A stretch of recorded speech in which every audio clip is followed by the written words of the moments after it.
Hoje nós vamos falar sobre os mecanismos que a nossa mente cria para nos defender, por incrível que pareça, de nós mesmos. Eu sou Sérgio Silva, esse é o seu canal de psicologia.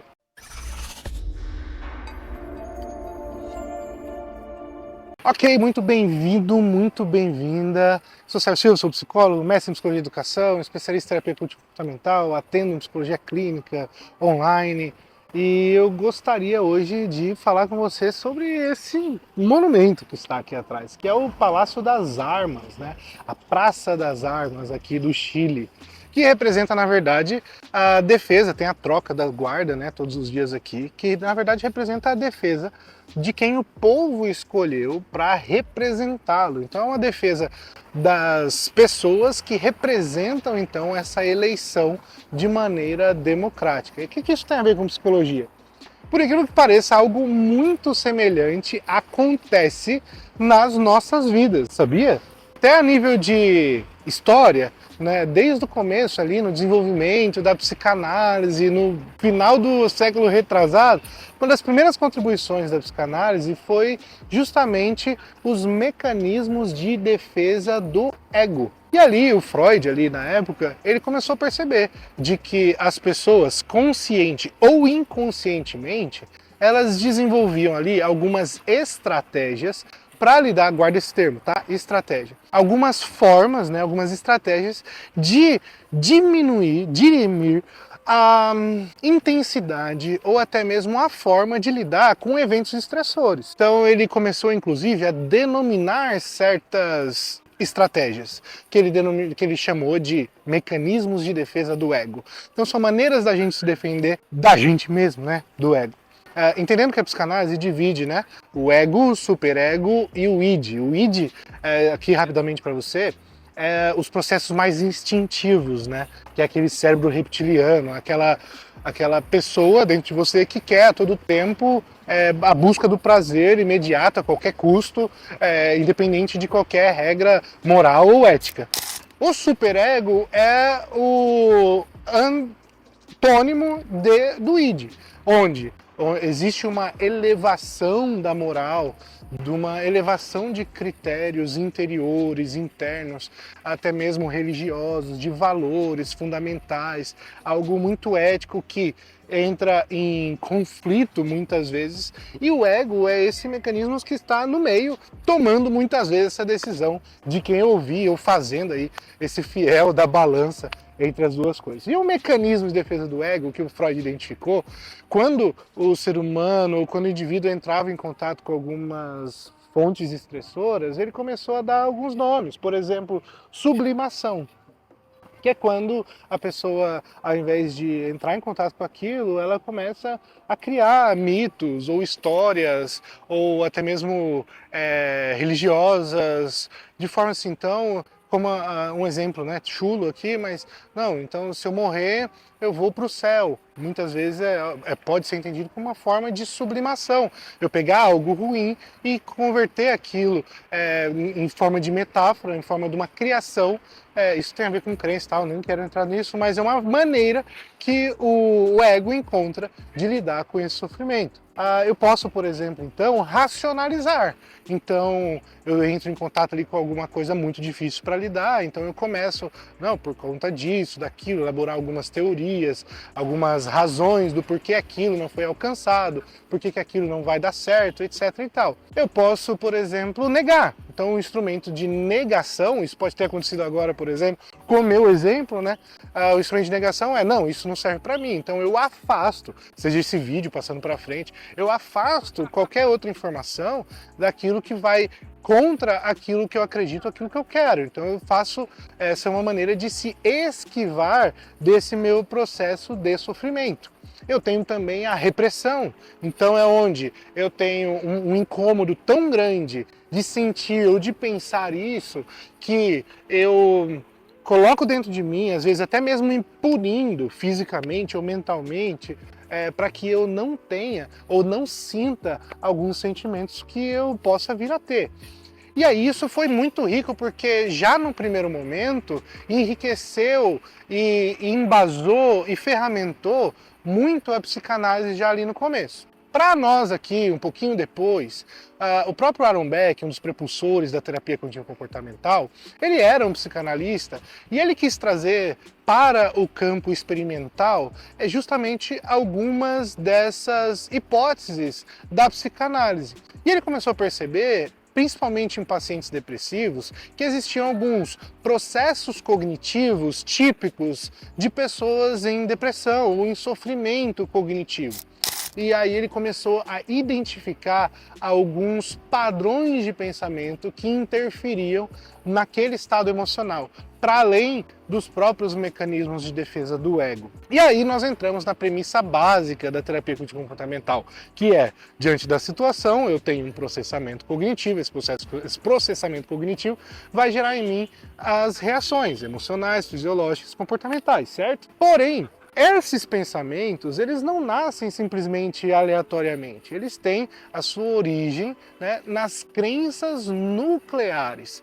E essas crenças nucleares, elas são sim, na grande maioria, originadas na infância.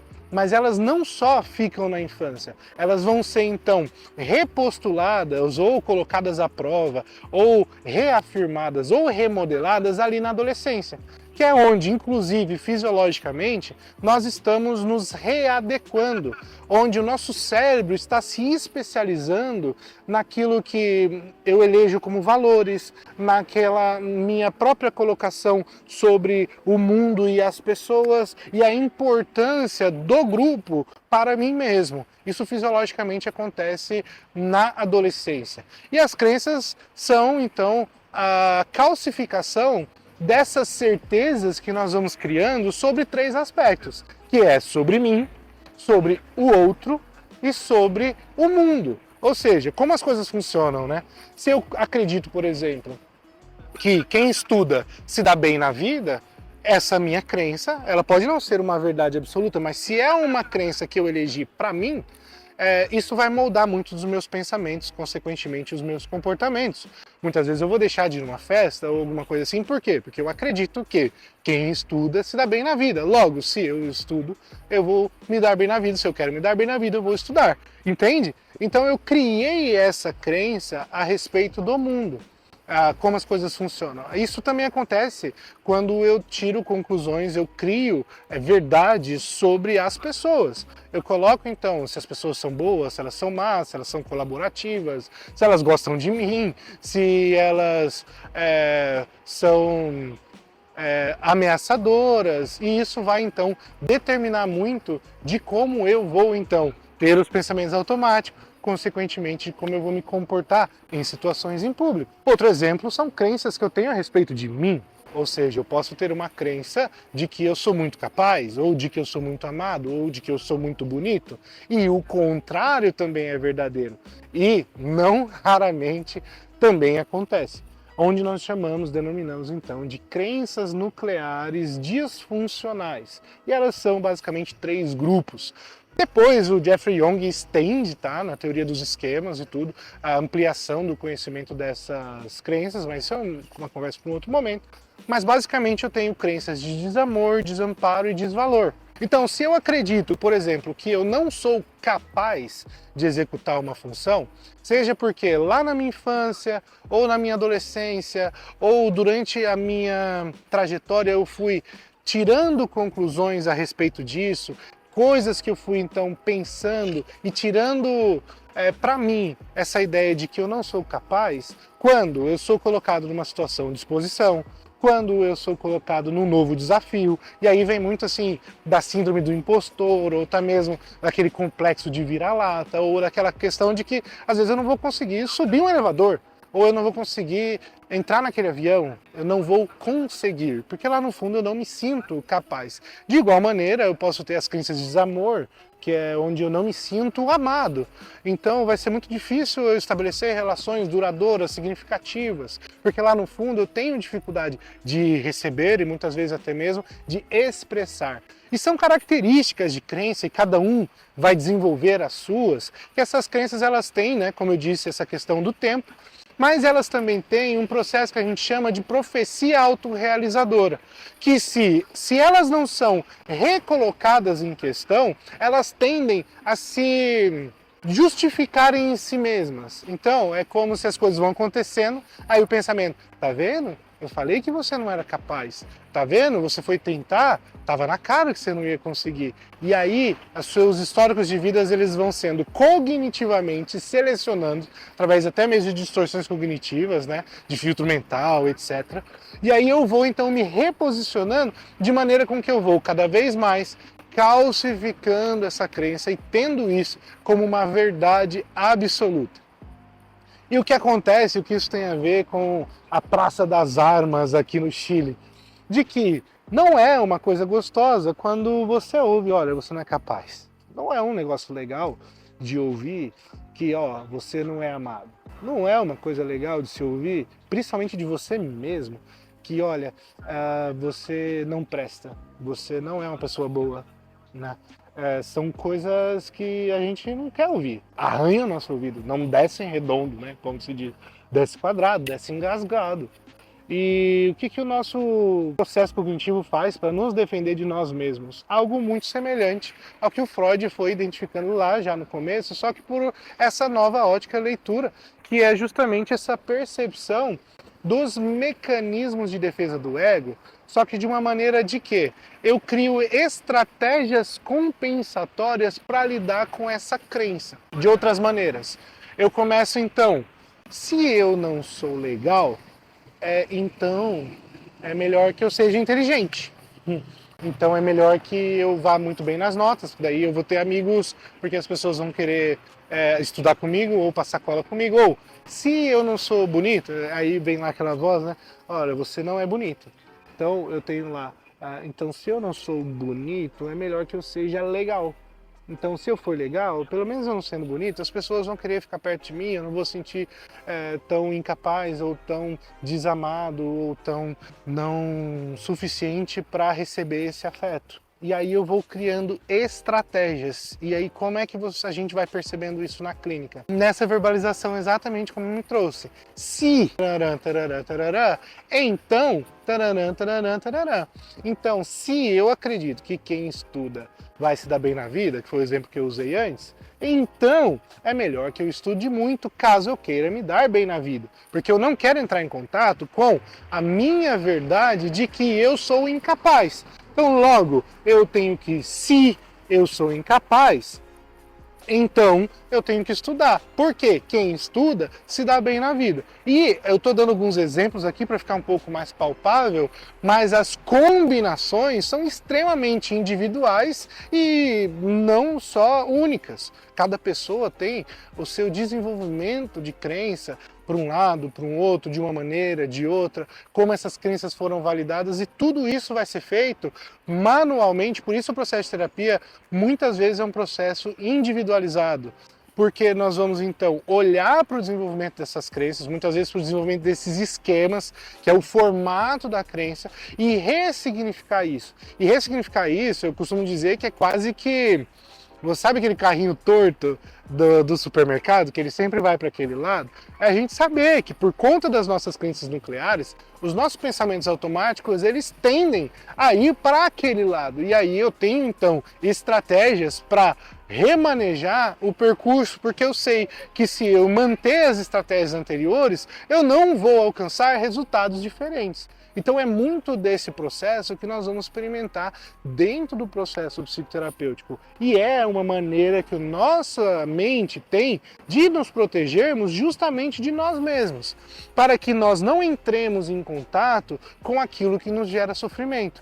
Então, é como aqui o processo de defesa do cérebro do país. Então aqui tem as guardas, né, os guardas que protegem os eleitos, né, os deputados, o presidente, etc. e tal. Para nós, fazendo aqui essa metáfora, para nós é como se nós tivéssemos então uma camada que nos ajuda então a não entrar em contato com aquela convicção visceral, histórica, que nós criamos dentro de nós mesmos, para não entrar em contato com esse sofrimento. E o nome disso é autoconhecimento. Quando nós vamos, então, investigando melhor aquilo que nós somos, conhecendo melhor aquilo que nós nos tornamos, nós vamos, então, criando estratégias mais eficazes ou mais funcionais para lidar com situações que até então nos geravam sofrimento ou que nos faziam nos paralisar. É por isso que eu sempre digo que a diferença entre aquilo que você tem ou ainda não tem, está justamente na diferença daquilo que você sabe ou ainda não sabe sobre você, sobre o mundo ou sobre as pessoas. E é esse sempre o desafio lindo que a psicoterapia vai te colocar, vai te desafiar e vai te tirar aí desse lugar de conforto.